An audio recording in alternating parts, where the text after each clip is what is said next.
On today's episode of the Black Studies Podcast, we have the pleasure of speaking with Dr. Zandria F. Robinson, Associate Professor and Chair of the Department of Black Studies at Georgetown University.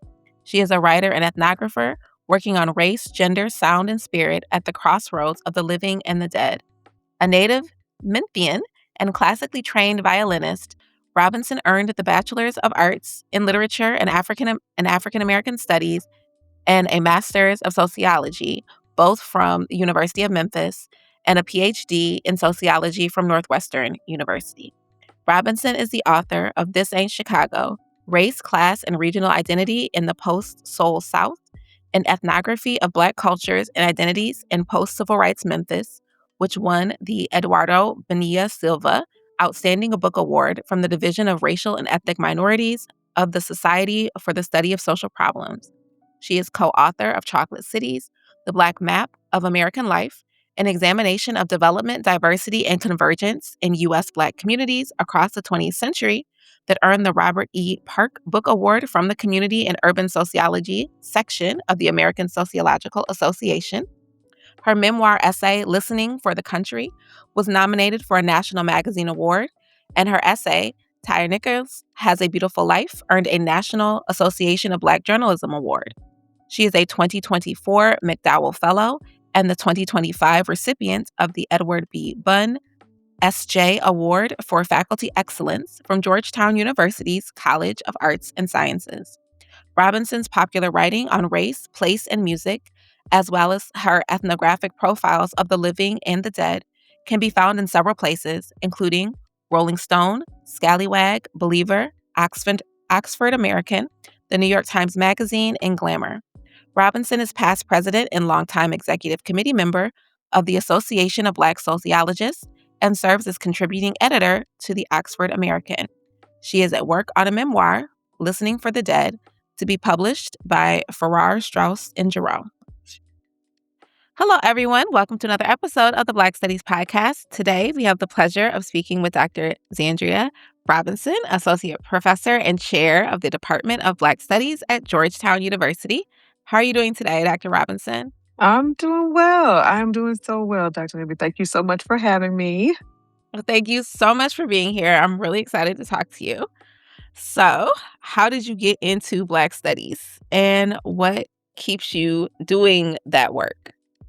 I think I came into Black Studies like many of us, which is through home Black study and being in community Black study.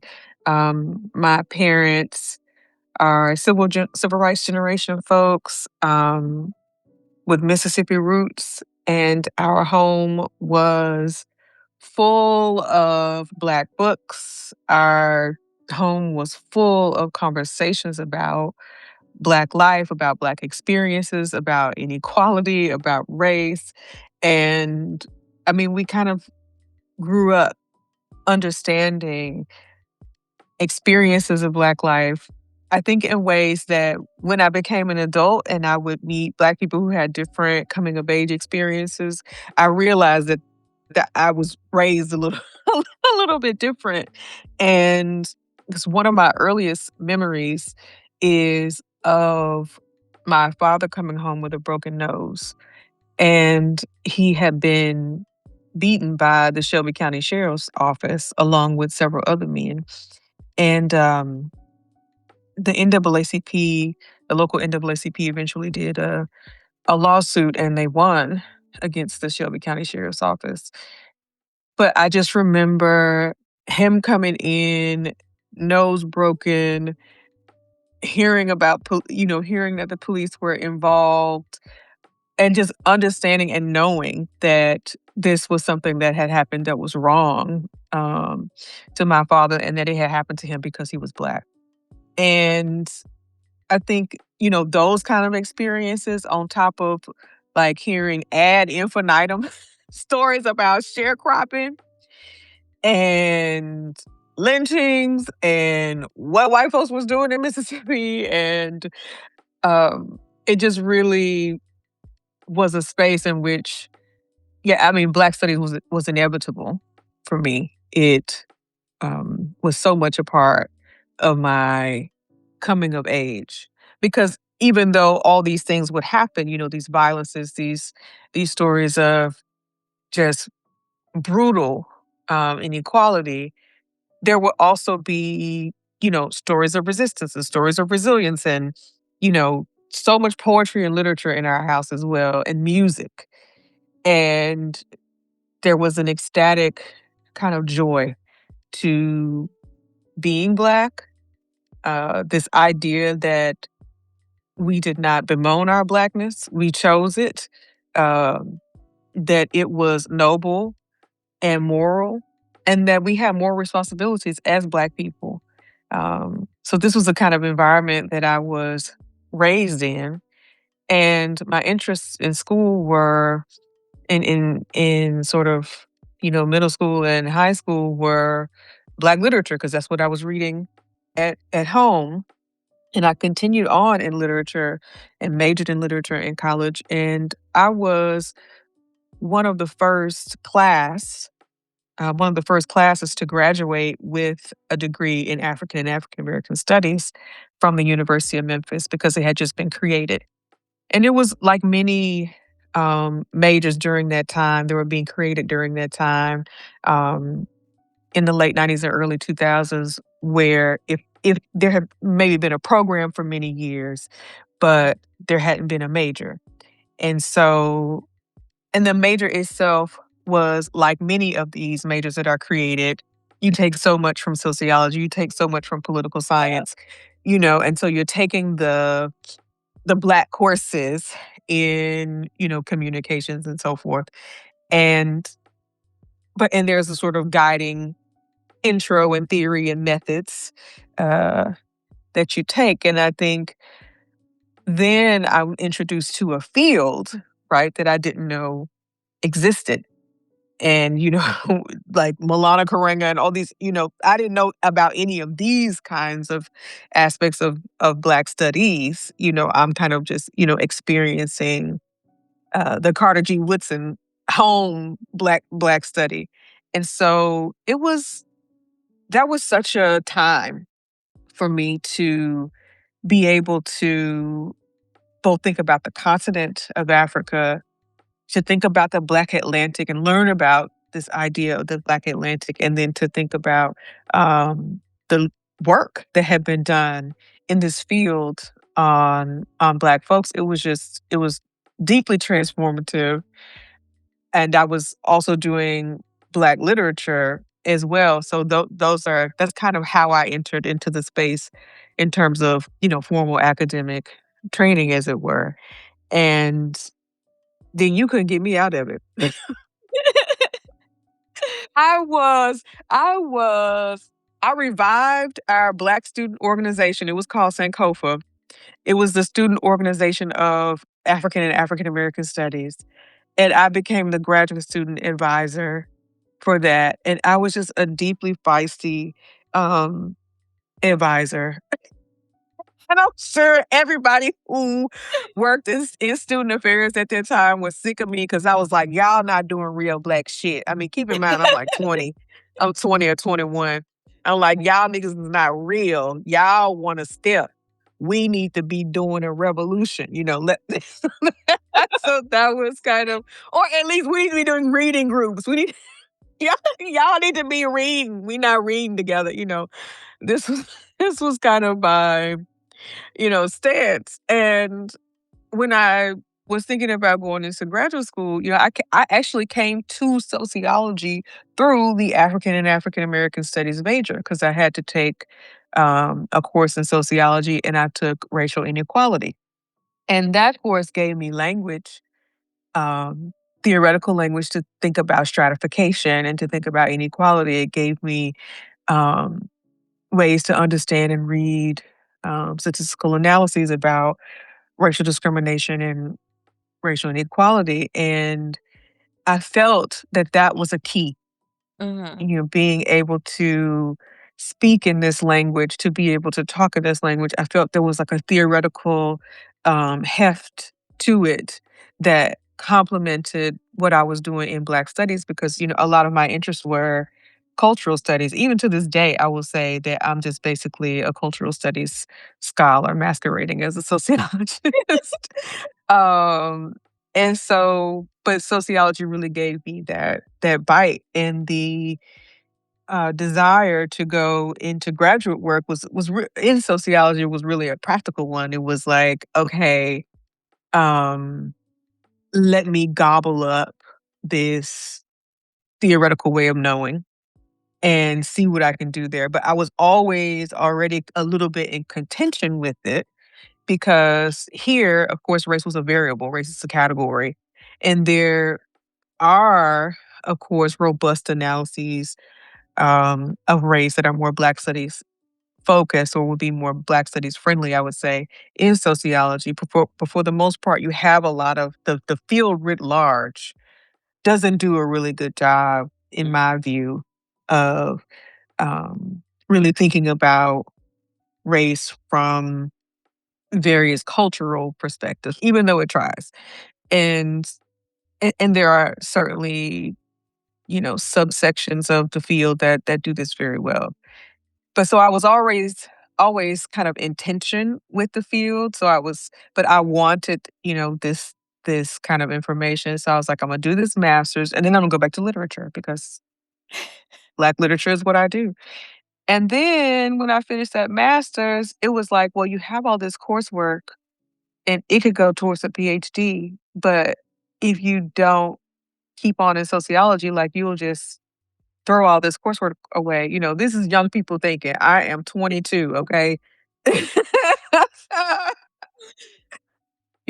So I decided to pursue the PhD in sociology. And then also, too, I thought, maybe this will give me some kind of skills like statistical analysis and things like that, that if I need to go and work at the National Opinion Research Center or, the census, I can do it. Let me have these skills. Um, but obviously it was gonna be Black studies and I'm so pleased to be in a Black studies department now. I hadn't had the opportunity to work in a Black studies department. I've been, affiliated with African and African American studies programs, but I hadn't, until Georgetown I joined the faculty in 2019. I hadn't been in a Black studies department. And when I tell you it was like a homecoming because of the questions that we ask, the questions that other people are asking, it's always so much um, like 10 steps ahead. Mhm. And it keeps me on my toes and it keeps me invested in the work that we do as scholars. And it keeps me finding meaning in the work, especially in this fraught time. So that's the roundabout way to that. Yeah. Thank you.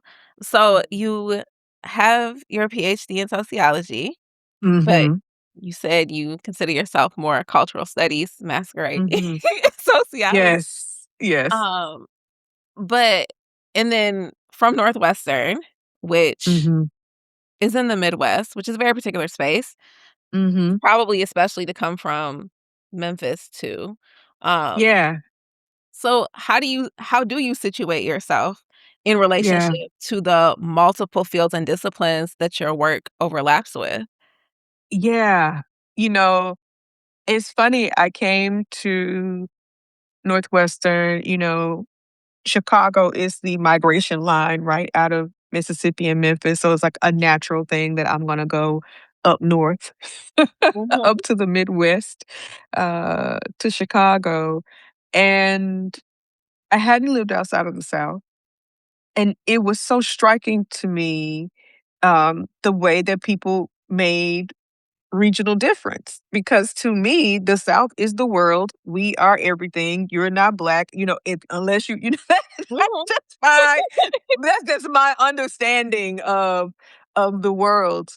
And I was thinking there, like, everything that you all are doing, it came from Mississippi. Like, I don't know why y'all acting like I'm country. Like, excuse me. So it was part of, This Ain't Chicago. My first book came out of, like, what are y'all doing up here that you don't know your own history of, where we came from and, and our connection to each other. And it was also, um, an introduction to a different kind of urbanism because Memphis is a city, contrary to sociology's belief at the time. Memphis is a city, but it's a smaller city, right? And it's a southern city. It's different. And it's different um, histories of development. Certainly having enslavement in your history changes your urban character. And so these were things literally just moving to the space gave me my dissertation. These first encounters in the space. And I was like, I'm gonna show you niggas something. Watch this. And so, but also too, then going back to Memphis to do the research um was different because I realized I didn't know anything about the city. I knew a lot about the city, but I knew nothing about the city.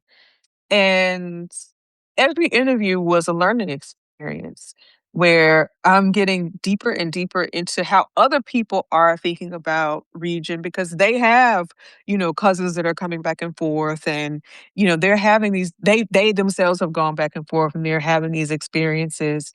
Um, and it really exposed for me, much deeper than my own sort of whatever experiences I'm having personally on the streets of Chicago. It exposes deeper kind of hurt and also complexity and also difference. And I think obviously now with publications like Scalawag and all the organizing happening across the South, I think there's a broader appreciation for what Southerners have done and what Southerners are doing in the Black liberation struggle. But I think then it just was seen as, those people are backwards and off arms. Um, or they were sort of pacifists and, letting the white folks beat them over the head and, things like that. And so I think, you know, for me, ethnography was a space where those disciplines or where my inclinations could be joined because it's an anthropological and sociological way of investigation. But I was very much kind of from the Zora Neale Hurston school of ethnography. And so there was always that like literary bent to what I was doing. And also there was a sense that, these people were being generous with me with their time and I needed to be generous with them. And in addition to that, I needed to be make a lot of space for what I didn't know and make a lot of space for what they had to teach me. And I think that the ethnography piece is what has sort of been the thread through that connects all of my work. Even when I'm writing about music, I'm very interested in like the person. I'm very interested in the autobiography of the sound. I'm interested in people because how we become who we are to me is part of this bigger tapestry of Black study and Black studies.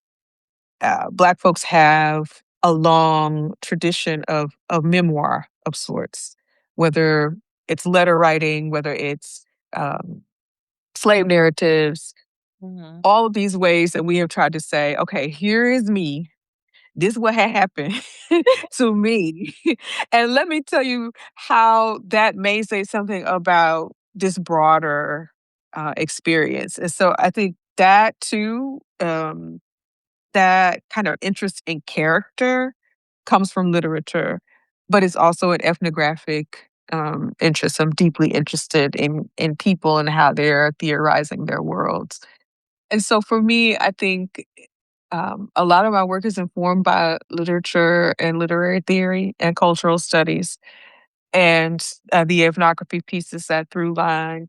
And so whatever else I'm doing, whether it's memoir, whether it's music, or even more classical sort of sociological areas, race, class, gender, or stratification, it's always going to have that piece to it. And I think it's taken me a long time to accept that that's kind of the way that I'm going to flow. Like that's just how I'm going to approach um, the question. So it's not always going to fit into a neat disciplinary form, but it's my way in. There are several things I wanna say, um, to follow up on that. One, because I think the point about memoir being something that is inherent in Black communities in multiple forms is so important. Um, I also wanna ask you about the memoir that you're writing, Mm, but mhm, I think that and then, like, your essay, "Listening for the Country," the way in which that spoke to so many different things at once as mm, mhm, very beautiful, reflection. It allows for it I think it perfectly illustrates how that element brings you to the other things, mhm. and the search Yeah. for understanding Mhm. of an individual being the driving force, um, which I think is Yeah. something I that's mean Go ahead. no, no, no, go ahead. As I think it's something that's becoming more and more visible, Mm, um, mhm, particularly among Black women scholars. mhm, There have been several, like, books in the past year and a half, 2 years that have come where it's starting with family and story and memory, mhm, and then mhm, going out and saying, "Okay, mhm, mhm, here's how we're researching to understand, like, how I got here, mhm, how my parents got mhm, here, or how we mhm, wound up in this particular space," um, mhm, mhm.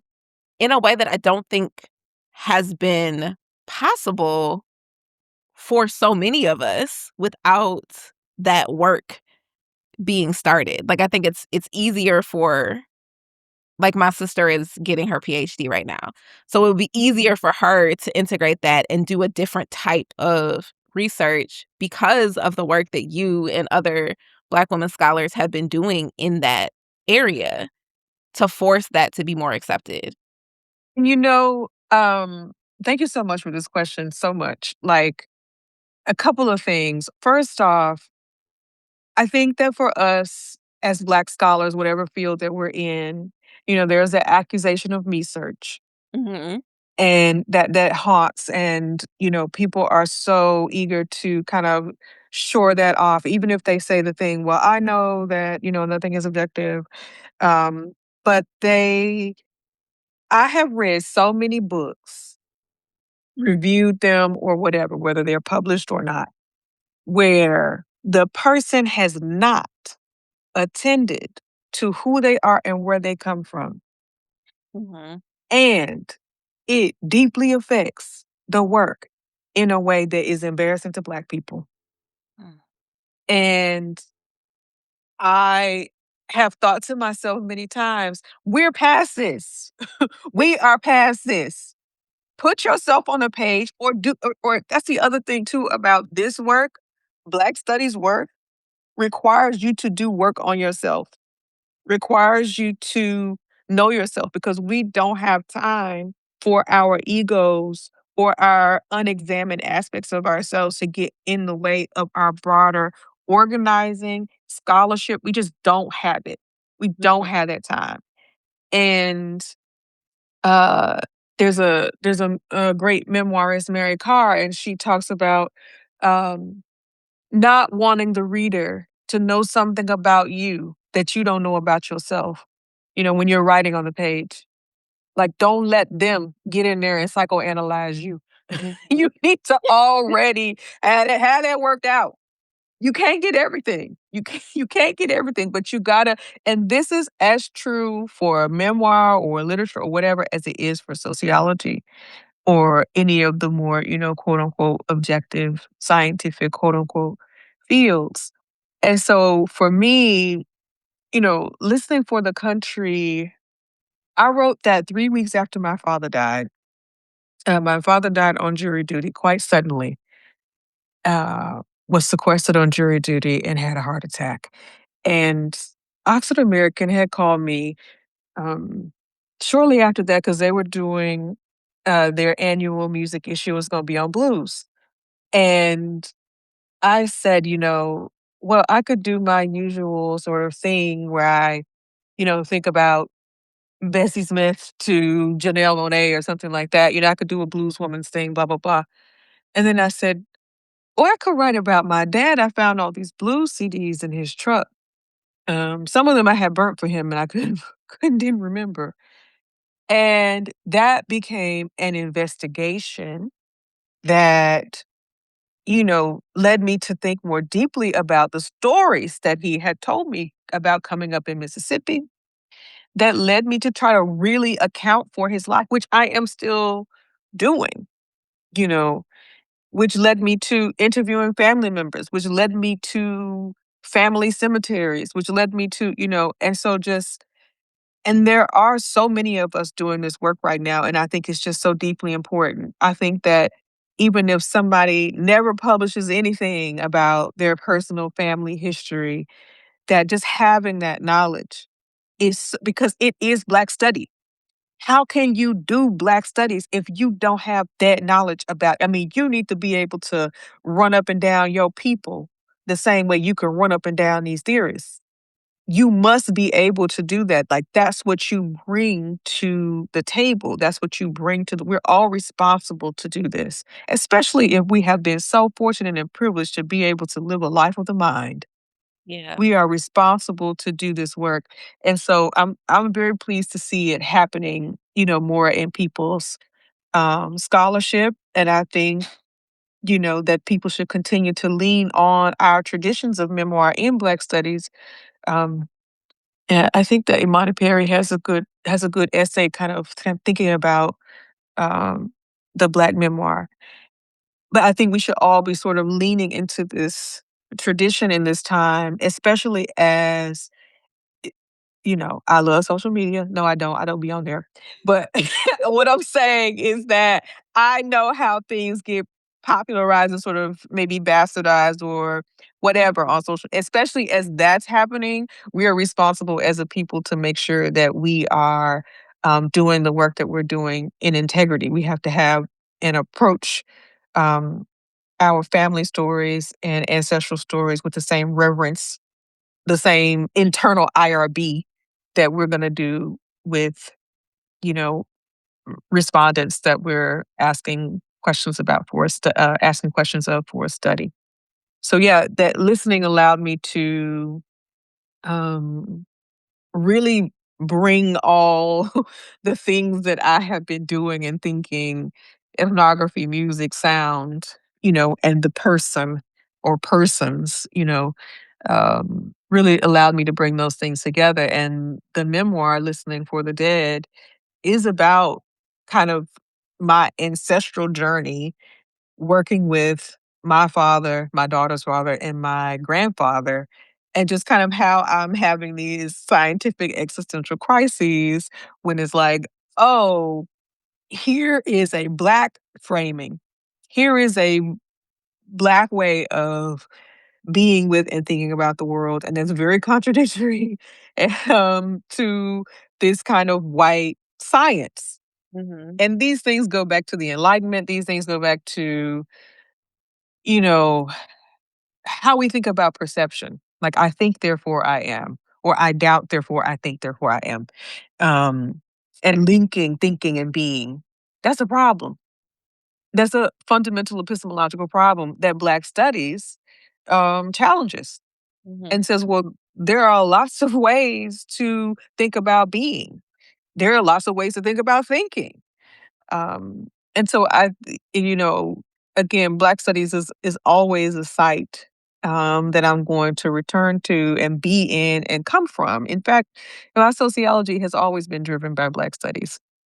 Even when I'm doing the sociological things, like I'm coming from not studying Black people, but trying to be a part of Black worlds and understand Black life worlds and convey them on the page um, as best I can and failing, but try as best I can to do it.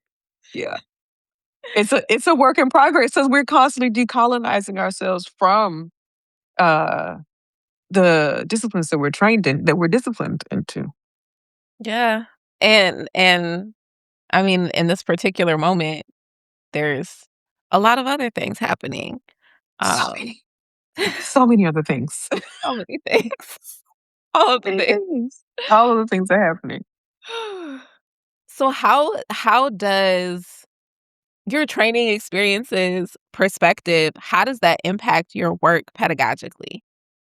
Yeah, that has changed.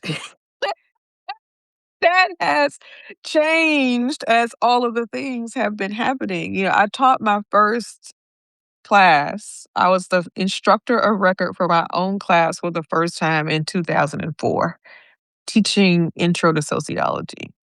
And, this is when the kind of the No Child Left Behind generation is going to come up.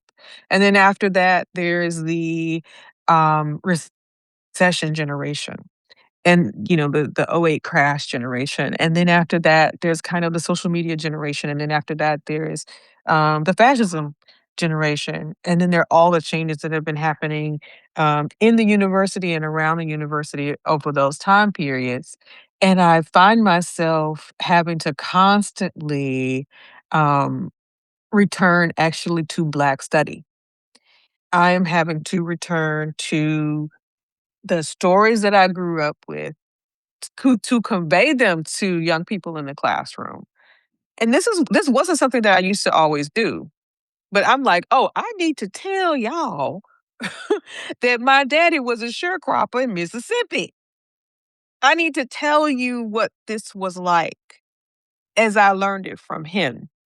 And I need you to see me standing here before you as his daughter. And I need you to kind of get close to that. Let's get close to that." And then let's get close. It's there's the need for closeness. So I would say that as an ethnographer, because I'm interested in people and groups and structures and how those things relate, I am also doing that in the classroom. I'm gonna tell you my story as is relevant to whatever we're talking about. I want you to tell me a story. Oftentimes, I will have them tell me a family story. Tell me a story that's in your family that people say all the time. What's a story you hear all the time? And I will have them tell it to me multiple times over the semester. And, they're telling it to the classroom too. And to see how it changes and to see what the information that we've been learning in the class is doing Mhm. to that story. Um, how it's changing it, how it's contextualizing it, how it's being like, oh, my grandma might have been lying about that.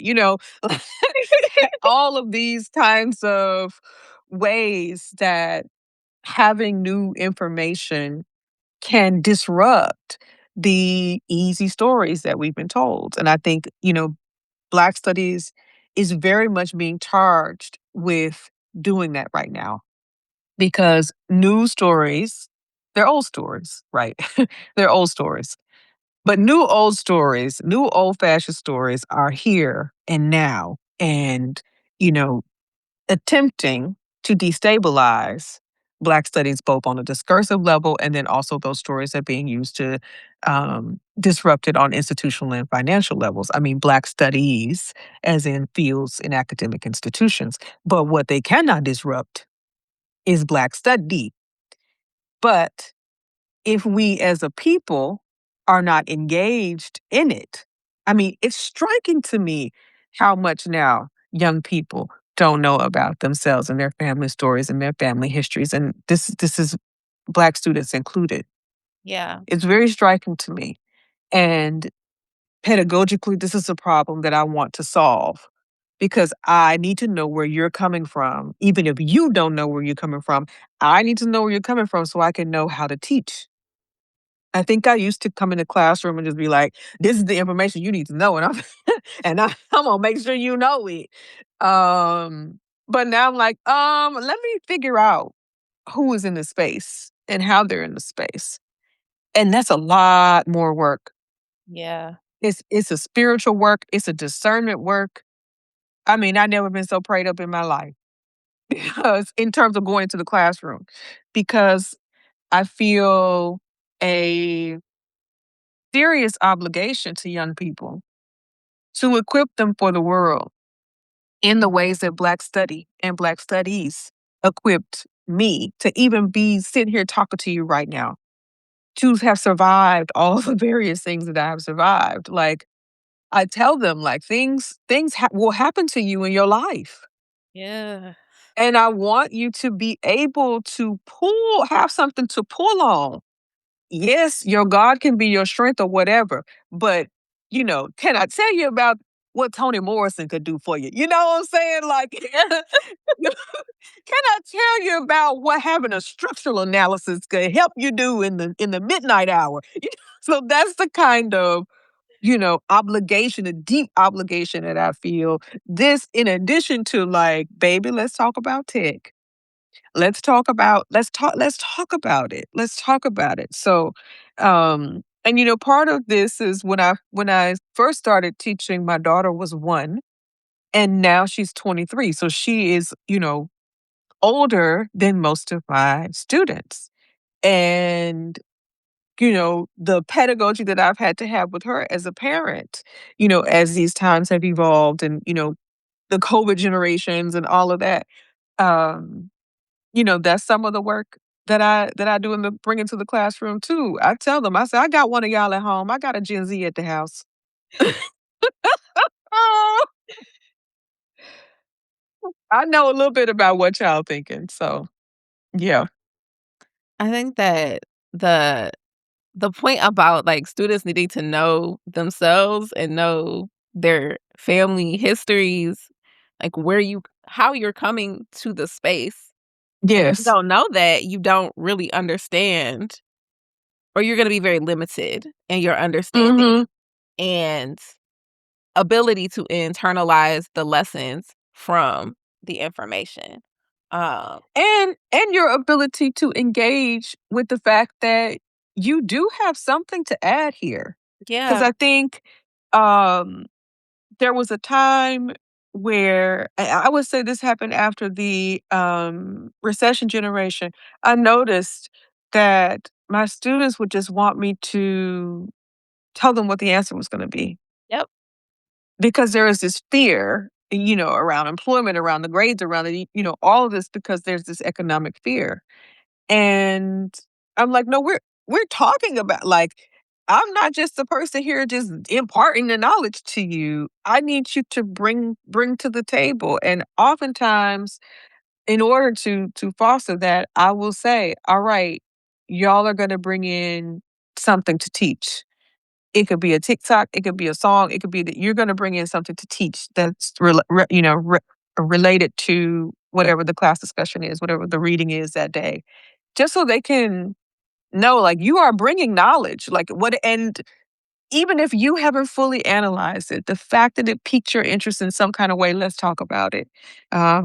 So yeah, but without them sort of knowing themselves, they don't have the stuff um, to even feel confident that they have anything to add to the classroom space, and that's disheartening to me, as well. Yeah. Yeah. I think that it's been very interesting lately, Mhm. and necessity of adapting over time pedagogically.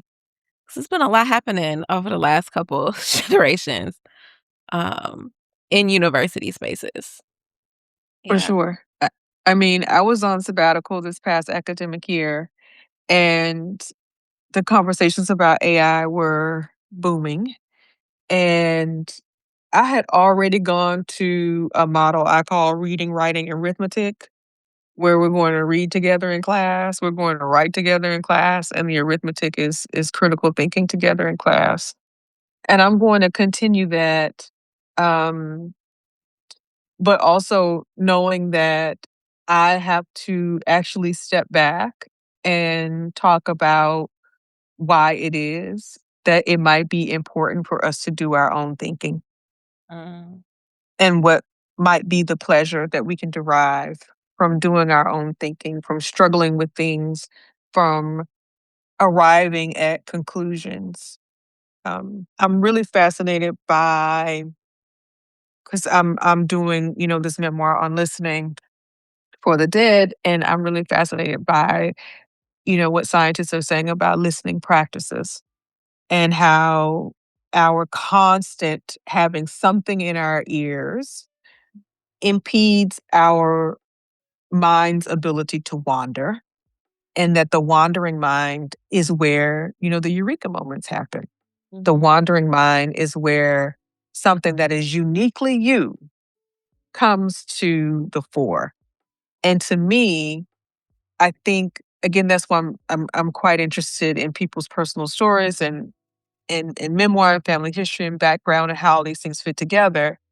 I think it's extremely important now to let young people know that they are uniquely them, that there is some special, different thing in them, and that it's not in clothes and not in hair and not in, not in these kind of aesthetic things, that there is a way that their mind works or can work if allowed, if given the space, if the thoughts aren't being crowded out, that can contribute something to this world that we need it as part of the ecosystem. And so I'm very invested in kind of um, ensuring that part, like I spend a lot of time trying to dig for that part because it's not always evident the Yeah. way it used to be. Sometimes, you walk in the classroom the first day, you know everybody's personality, you know their perspective, you know where they're coming from, you know what they're doing. You know, by the time you get to the end of the semester, you're completely unsurprised by what project they did because this is what they came in with. By the time they graduate, you're unsurprised that they, took these sets of courses or majored in this because that's, you know, but we have to be able to account for uncertainty amongst young people because of, everything that's going on, and to make space for that to be okay, to make space for no, you don't have to type it into the large language model. Yeah. You could just be uncertain for a little while. I am shit. Yeah. Yeah. It's not there are not always definitive answers, and even when there are, those answers change. Yes, and that's what Black studies like allows so much space for. Like, let us be. There are certain things that aren't going to change about dignity, about humanity, about our power, about the historical facts. But then there is all this space where there's movement and flow and waves and shifts. And we want to be able to witness all of those, accommodate all of those, sometimes anticipate, but sometimes not. Yeah. There's so many things that I'm thinking about now, but thank you. I appreciate, um, that discussion. So, in order to not take too much more of your time, Imma get to our last 2 questions. Uh, No problem. what interests you most about the past of Black studies in critical and excited senses? Mhm. Um, I am so interested in whatever was happening on what would have then been the margins of Black studies. So what I mean by that is I'm interested in the Black queer studies. I'm interested in Black women studies. I'm interested in Black trans studies and where we were doing that work both from a Black study perspective and then disciplinarily from a Black studies perspective. I'm very interested in where that was happening. And because I think, the late great brilliant Richard Iden and his notion of the Black fantastic, and just like we know that the margins of Blackness are always doing the work, Mhm. to even bring in, Kathy Cohen. Like we know that the punks, bull daggers, and welfare, we know that the work is happening there.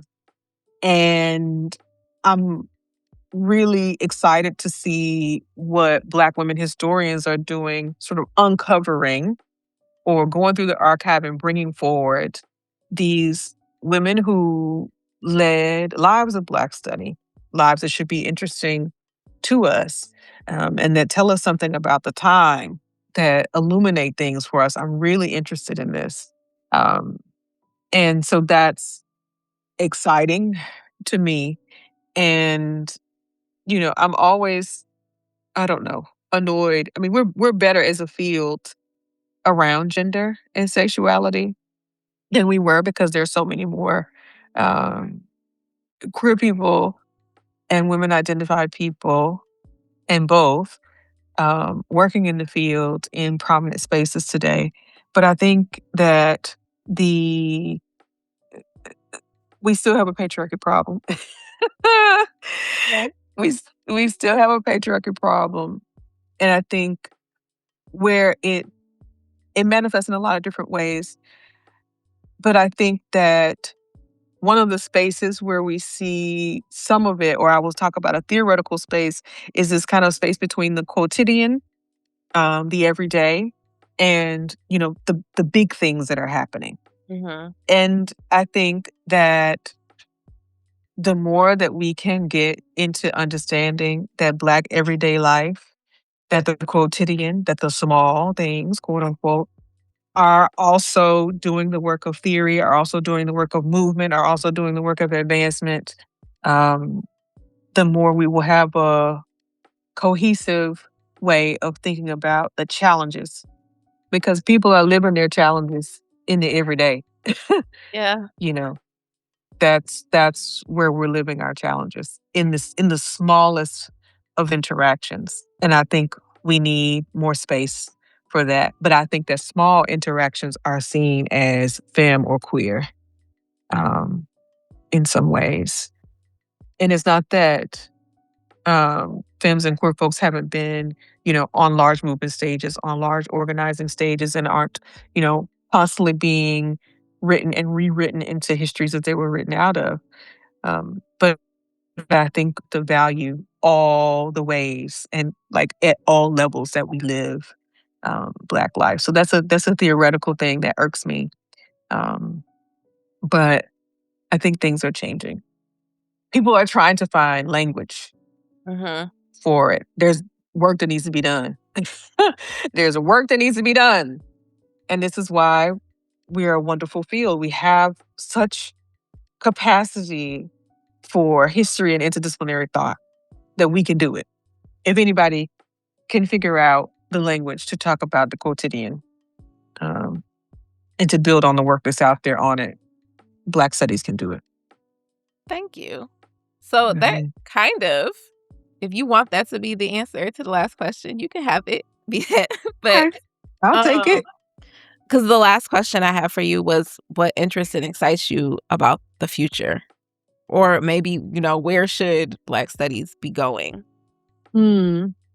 I mean, I am so inspired by the work that documentarians and artists are doing. And I'm looking forward to seeing more collaborations between writers and scholars and artists and not necessarily artists who are working in the academy, but I'm really looking forward to us being more in conversation with each other, continuing to break down these barriers. I'm thinking about um Farrah Jasmine Griffin's um work on Jerry Allen, the jazz pianist. She was a fan of Jerry Allen for a long time, and then they became friends and collaborators. And Jerry Allen has that collaboration with Carrie Mae Weems on Mary Lou Williams, and it's these kinds of cross pollinizations of Black work, wherever it is happening, of Black study, wherever it is happening, that just are so exciting to me and yield so much. And I'm not good at it, but I'm really, trying to. I'm a fan of that kind of work, and I'm really trying to because we're going to need all of us and all of us cross disciplinarily, and I mean that multidisciplinarily. Like, what are the artists doing? What are the documentarians doing? What is the music saying? Um, and really doing that, like not just from the critic's perspective, which I think is important, but from a collaborative perspective as well. Mhm. I'm really interested to see what we can do when we are together thinking and creating around this moment. That's where the energy is. That's where the imagination is. That's where the possibility is. That is what's going to hold us and carry us forward in this wretched timeline. Yeah, this timeline is something. Well, As thank an artist is going to tell us how we can space and yeah. time travel. Somebody knows. Somebody knows. It ain't the Miles Morales multiverse, or nothing. It's but somebody knows. Yeah. We got to have the conversation so that the we knowledge can be have spread. to collaborate. We have to collaborate to find out. Yeah. Yeah. We can tap into the multiverse. Mhm. Mhm. Mhm. Well, thank you so much for this, and bless you for doing this work. Thank you so much for agreeing to be on and talk with me. I really enjoyed talking with you. I really appreciate all of the work that you have done. It has been Mhm. influential and helpful in my own work and in my teaching. So thank you so, So so glad. much. Thank you. Thank you. And I hope you have a wonderful rest of your summer. You probably don't get much of the summer Yes. now that you're a chair, but uh, No, I'm afraid to even look at my inbox right now. Notifications turned off.